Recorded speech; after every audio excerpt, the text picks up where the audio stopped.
Welcome back to my channel. आज हम इस वैक्यूम क्लीनर से देखेंगे काम करते हैं क्या नहीं। हम इस पूरे किचन का साफ करेंगे। चलो 3, 2, 1 गो।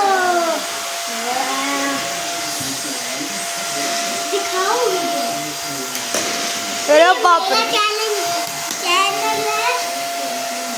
है। इस कैमरामैन का पीछे करते हैं। वैक्यूम क्लीनर भाग चुके हैं, वहाँ खड़े हैं जो मिल गए हैं। साफ करो पहले। हाँ, ये साफ करते जा रहे हैं। मेरे को बहुत मार पड़ी, मुझे काम करना पड़ा। ऐसे ही बोल रही है ये तो। चलो ये देखो, इसके अंदर जाना है। ये देखिए।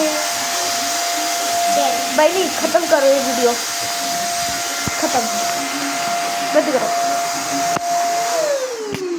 मैं तो काम करके थक गई। बाय बाय दोस्तों।